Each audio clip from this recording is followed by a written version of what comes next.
Alhamdulillahirrahmanirrahim, kembali lagi di Islam Itu Indah, masih di tema kita pagi hari ini, terus abis ini aku harus ngapain. Mungkin langsung lanjut aja ya, bicara masalah tentang pertanyaan-pertanyaan yang banyak masuk ini adalah berbicara apakah benar nih jika orang telah memutuskan hijrah tapi masih ada rasa tidak tenang dalam hatinya dan kemudian masih bingung dalam melakukan apapun nih. Apakah ada yang salah dengan hijrahnya atau bisa dikatakan hijrahnya ini justru dikatakan gagal? Ustadz Syam, mohon izin penjelasannya, silakan. Bismillahirrahmanirrahim. Tidak ada hijrah yang gagal. Ketika orang sudah berniat ingin berubah atau memperbaiki diri, maka Allah Subhanahu wa taala pasti akan menghargai itu. Entah mungkin masih ada keraguan di dalam dirinya dan itu wajar karena itu yang disebut dengan waswas ya. Alladzi yuwaswisu fi sudurin nas. Setan itu akan selalu membisikkan kewaswasan di dalam diri ini, sholat gue diterima enggak ya? Ini bener gak sih tobat gue diterima padahal gue baru begini dan yakinlah bahwasanya Allah itu sesuai dengan prasangka hambanya karena Allah sendiri yang mengatakan dalam hadis qudsi. Jadi kalau ketika seseorang sudah berniat untuk berhijrah saja itu sudah Allah catatkan sebagai pahala. Apalagi di dalam hijrahnya dia udah mulai berusaha yang namanya istiqamah, berusaha yang namanya konsisten dalam ibadahnya, maka insya Allah Allah sudah mengganjarnya dengan kebaikan. Amin. Faman ya'mal mithqala dzarratin khairan yarah wa man ya'mal mithqala dzarratin syarran yarah. Ketika ada kebaikan sekecil apapun itu pasti Allah akan membalasnya.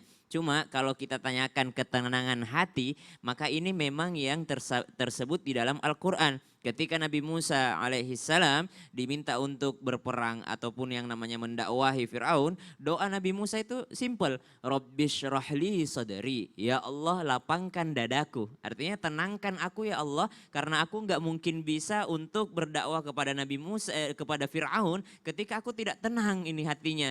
Padahal seorang Nabi loh, seorang Rasul, kalimullah yang disebut dengan orang yang sering berbicara kepada Allah. Kepada Allah saja dia sanggup untuk berbicara atau ngobrol, apalagi kepada musuhnya Allah. Pasti dia akan sanggup, tapi dia minta sama Allah, ya Allah tenangkan hatiku. Jadi ketenangan hati ini memang modal yang luar biasa. Alam nashrah laka sadrak, bukankah kami sudah membuat hatimu lapang atau dadamu lapang, kata Allah kepada Nabi Muhammad SAW.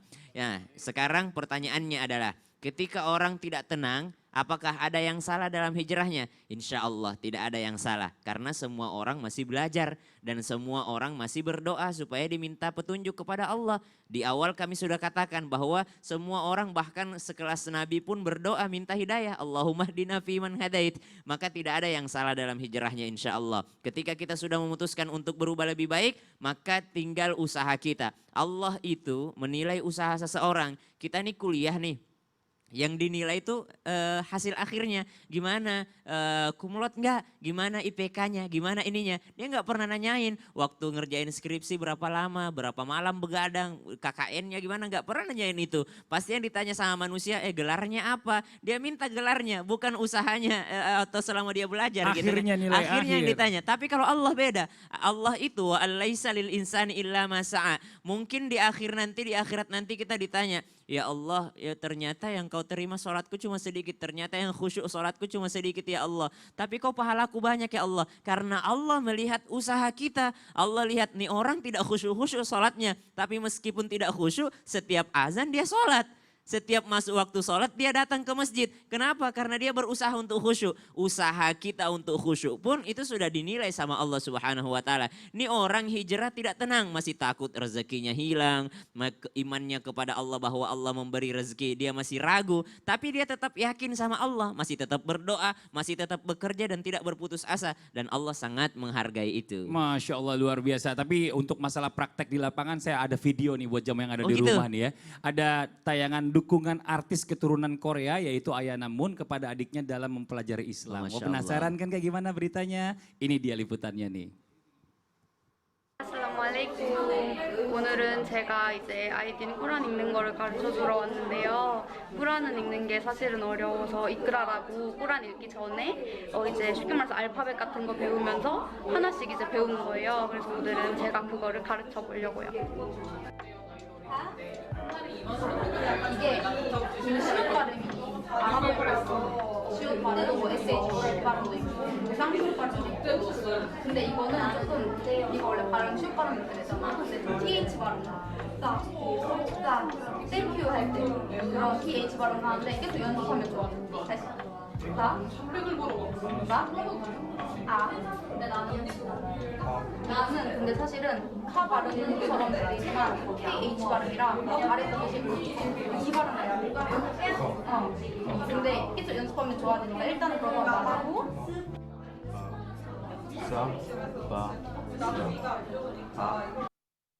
Ini luar biasa kata Ustadz Maulana, kok jago banget bahasa Korea. Emang dia orang Korea Ustadz. Ini Masya Allah. Ustadz Syam agak gemes pengen ikut bantuin ngajarin nih kayaknya tadi. Iya, Ya. Masya Allah, Masya iya Allah dong. luar biasa. Bukan bantu Iya. ngajarin, Apa tuh? nemenin ngajarin. Oh, nemenin ngajarin. Nah sekarang kita lanjut lagi. Kalau tadi kita lihat enak ya kalau didukung sama keluarga. Tapi bagaimana jika keluarga atau pasangan ini tidak menyetujui kita hijrah ya.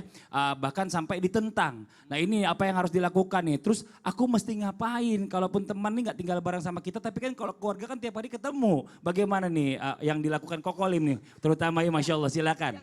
Yang sudah pengalaman ya pengalamannya. Yang juga menyebabkan keluarganya juga ikut. Betul. Ini koko banget ini pertanyaannya nih, koko banget. Betul silakan Dulu, Ko. dulu pertama kali hijrah itu kalau tadi ada artis Korea ya. Betul. Siapa namanya? Ayona ya. Ayona. Ayona. Tadi pakai bahasa Ayona Korea. Moon. Koko juga pakai bahasa Tionghoa sama. Oh gitu. Jadi pertama kali belajar ngaji itu agak sulit. Karena tetangga banyak orang Jawa kan. Jawa ada, orang Padang juga ada gitu. Jadi ketika diajarkan ulaika, ulaika. Memang sulit. Sulit pelan-pelan. banget ya. Ya kan? Begitu saya bilang, yang panjang itu oh iya ular itu panjang katanya.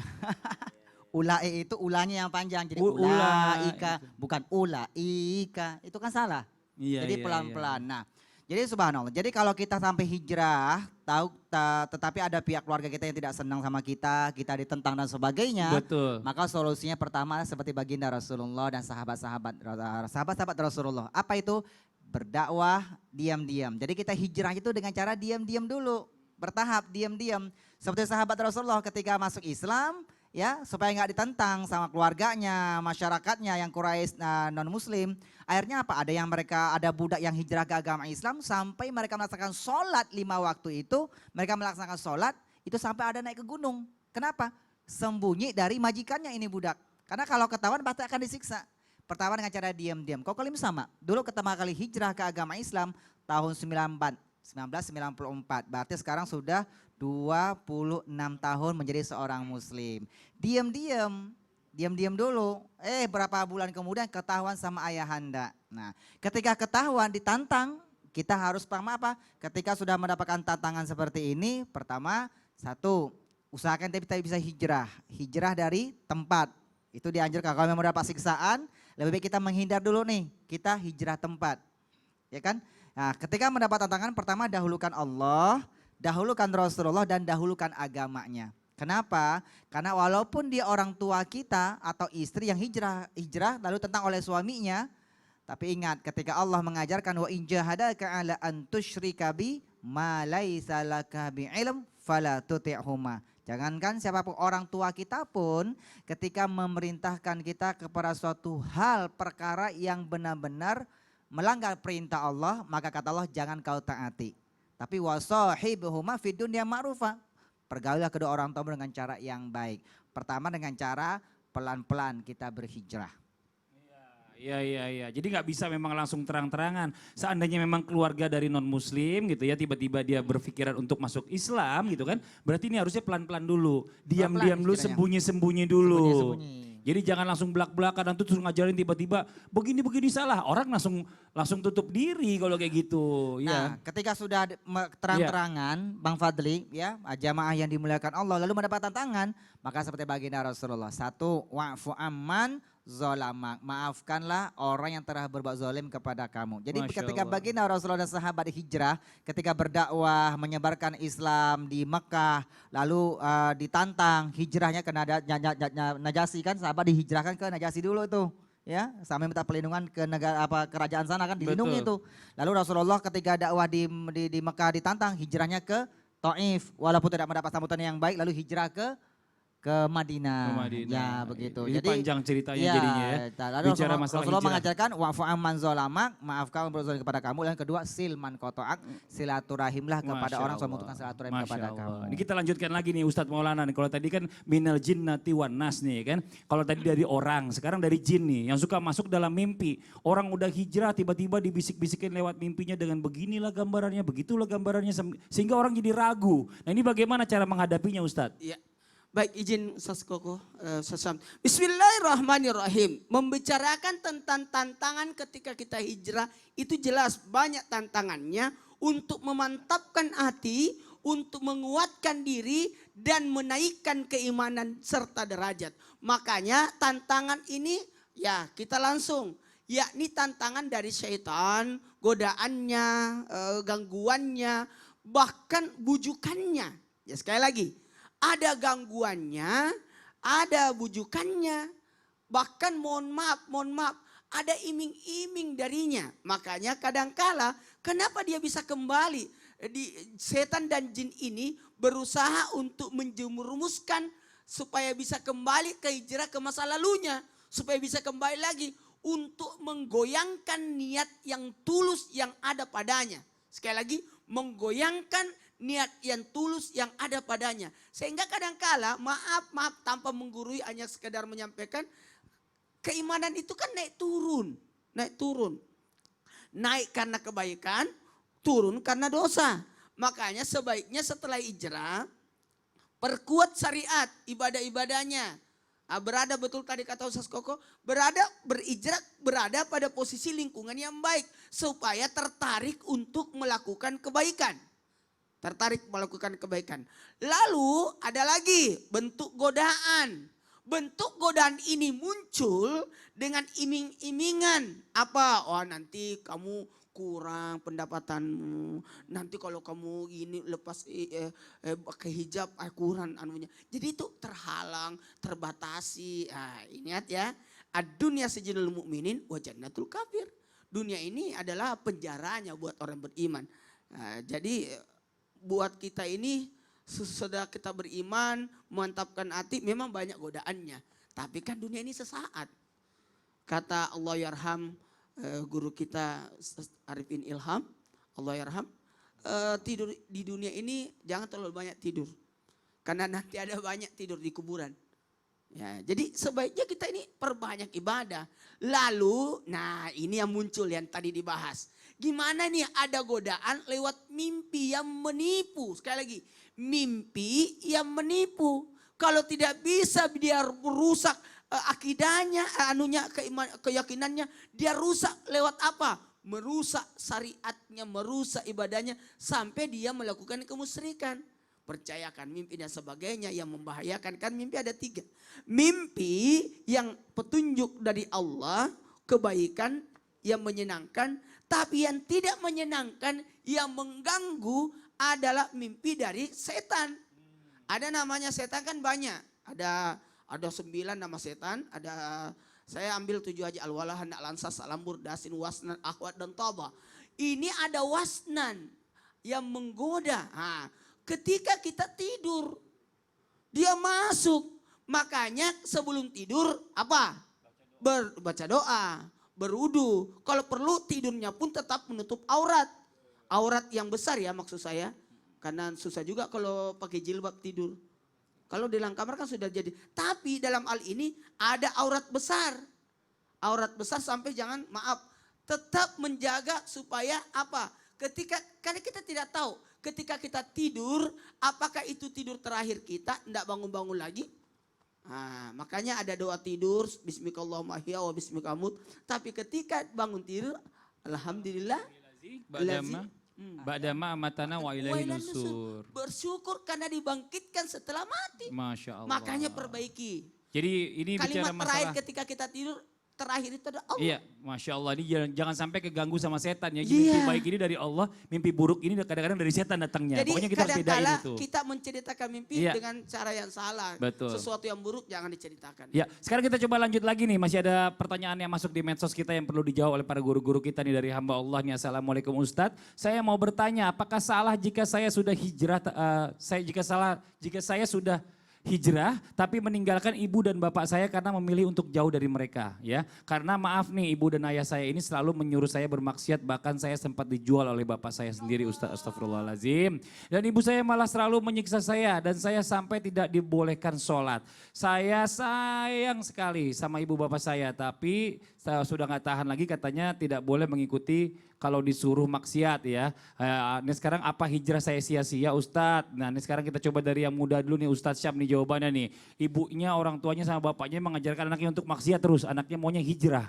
Nah apakah boleh meninggalkan mereka nih semua nih? Ya Allah, ini pahala dia, langkah kaki dia meninggalkan ayah ibunya maka bernilai pahala karena sudah zalim jatuhnya kan, karena sudah membahayakan diri. Jadi ketika sudah membahayakan diri dan sudah di luar syariat maka tidak dilarang untuk meninggalkan ayah dan ibu. Tapi tetap sahibahuma fid dunya ma'rufa. Tetap yang namanya berkomunikasi dengan cara yang ma'ruf. Walaupun mungkin dengan cara keluar dari rumah. Supaya apa? Meninggalkan rumah bukan karena benci mereka.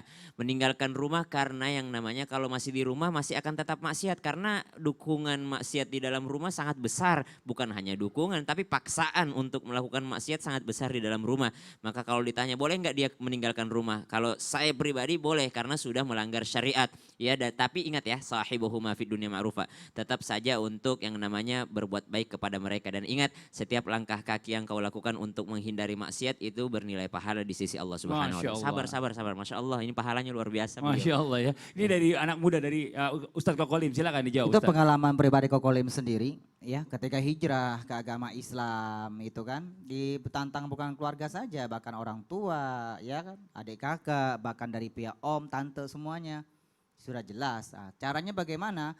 Contoh baginda Rasulullah ketika hijrah Rasulullah memberikan contoh walaupun fisiknya berdarah tapi hati beliau tidak pernah berdarah. Mengapa banyak orang sekarang berhijrah fisik belum berdarah tapi hatinya sudah berdarah? Cementong. Betul, Lihat betul. Rasulullah punya putri berapa? 4. Pertama namanya siapa? Pertama namanya Ruqayyah, lalu ada Ummu Kulsum, ada Zainab, Ummu Kulsum, ya kan? Lalu ada lagi Fatimah, lalu ada Abdullah, Qasim dan Abdullah, ya kan? Yang pertama Ruqayyah menikah sama Utsman bin Affan, kan begitu ya? Lalu ada Zainab ini suaminya siapa? Zainab ini Sayyidina Zainab, suaminya namanya Abul As bin Robi kalau nggak ya, Abul Robi. Ketika Zainab hijrah ke agama Islam, suaminya ditinggalin. Karena suaminya nggak mau hijrah ke agama otomatis pisah. Baginda Rasulullah apa?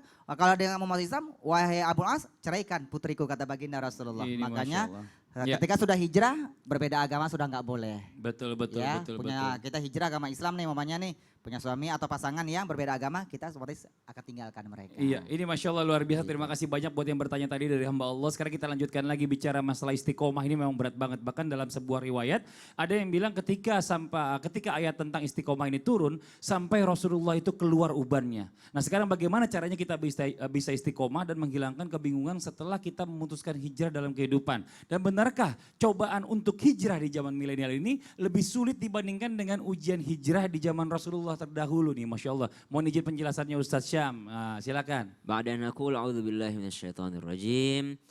Innal ladzina qalu rabbuna Allah thumma istaqamu tatanazzalu 'alaihimul malaikah ألا تخافوا ولا تحزنوا وأبشروا بالجنة التي كنتم توعدون نحن أولياؤكم في الحياة الدنيا وفي الآخرة.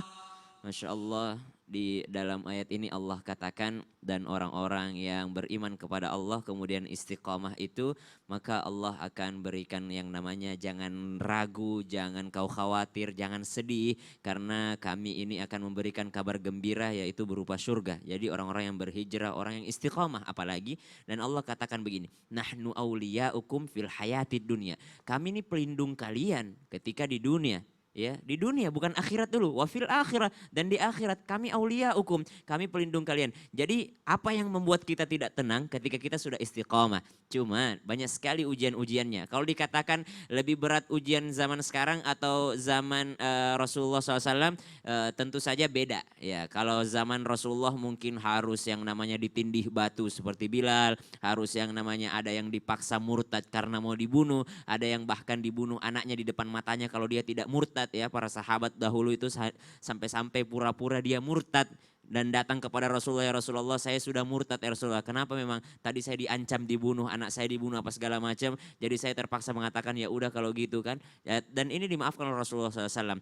Tapi ternyata kalau dibayangkan ujian zaman sekarang modelnya lain lagi, bukan kayak gitu. Model sekarang mungkin susah dapat pekerjaan, model sekarang mungkin dikucilkan. Dan itu semua ujian-ujian ketika berhijrah. Apa yang namanya kita bisa lakukan supaya kita bisa beristiqamah? Istiqamah itu datang dari Allah. Maka mintalah kepada Allah.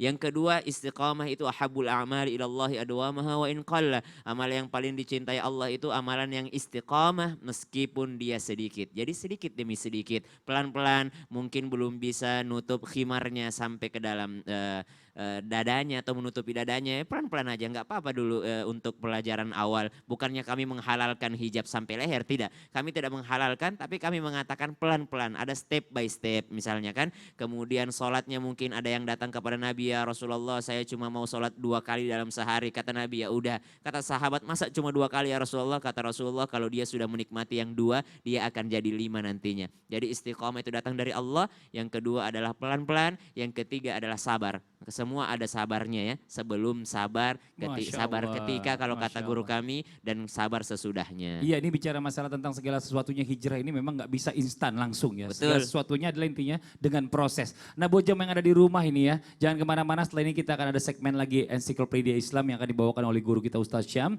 Dan juga nanti kita akan doa bersama nih agar kehidupan kita selalu diberikan kemudahan, rezeki yang berlimpah, dijauhkan segala bahaya dari langit dan di bumi ya. Dan juga dimatikan oleh Allah ini dalam keadaan husnul khotimah. Jadi jangan kemana-mana, tetap di Islam itu indah. Jamaah, oh jamaah, alhamdulillah.